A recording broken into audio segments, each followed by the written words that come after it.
앞서서 여러 가지 혁신의 역사 그리고 그 내용들에 대해서 말씀드려 봤습니다. 에너지 분야에 대해서도 살펴봤고요. 그리고 공중보건 분야에 대해서도 또 식량, 또 생활 분야에 대해서도 말씀드려 봤는데요.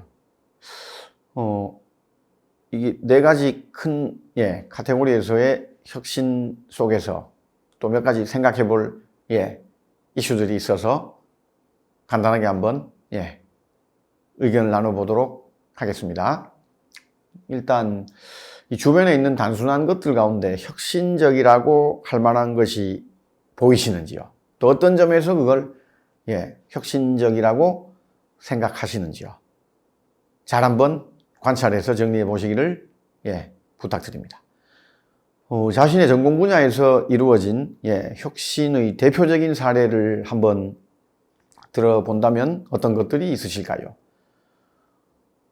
그 해당 혁신은 제가 지금까지 크게 4개의 분야에서 말씀드렸던 이 여러 학습 내용과 조금 일맥상통하시는가요? 아니면 색다른 특징을 보여주는 것인가요? 그런 것들을 한번 또 정리해 보시면 좋겠습니다.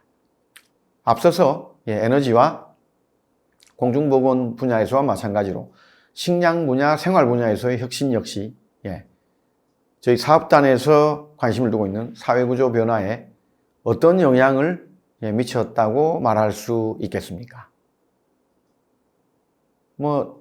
조금 질문이 이상할 수도 있겠지만 지금까지 살펴봤던 4가지 분야, 에너지, 공중보건, 식량, 생활, 이 4가지 영역 가운데, 4가지 분야 가운데 어느 분야의 혁신이 사회구조 변화에 가장 큰 영향을 미쳤다고 결론 내릴 수 있을까요?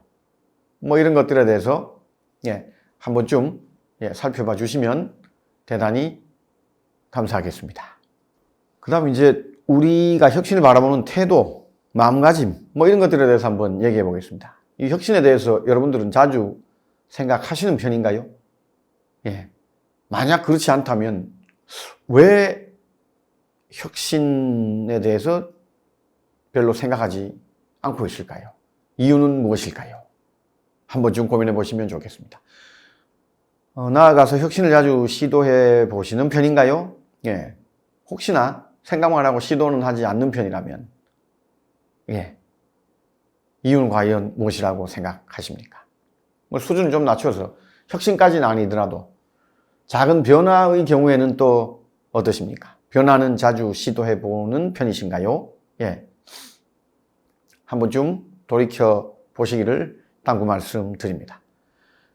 그리고 자신이 시도했던 여러 노력들 가운데 혁신이라고 부를 만한 활동이나 결과는 어떤 것이 있으셨는지요? 해당 활동이나 결과에 가장 큰 영향을 미친 요인은 과연 무엇이라고 생각하십니까?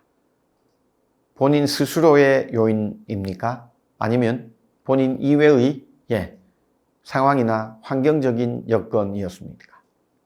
본인과 관련된 것이라고 했을 때 과연 정서적이거나 감정적인 것이었을까요? 아니면 이 시간이나 이 돈과 관련해서 여유가 있었기 때문이었을까요? 이런 점들을 한번 고민해 봐 주시면 좋겠습니다. 그리고 이제 미래와 관련해서 한번 말씀드려 보겠습니다. 다가올 미래에 가장 왕성하게 혁신 추구 노력이 전개될 분야는 어디라고 생각하십니까? 혹시 인문 혹은 예술 분야의 경우에는 어떤 것들일 것이라고 생각하십니까? 바로 그 혁신이.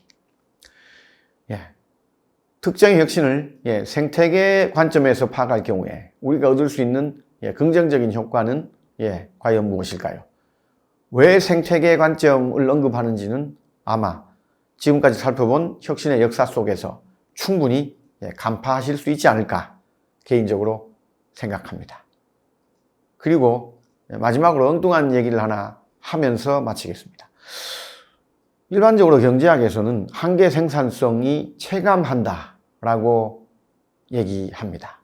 한계의 효용도 마찬가지로 체감한다고 얘기합니다. 혁신의 경우에는 어떨까요? 혁신의 경우에는 한계 생산성이 체감할까요? 아니면 체증 또는 가속화 될까요? 혁신의 한계의 효용은 어떨 거라고 생각하십니까?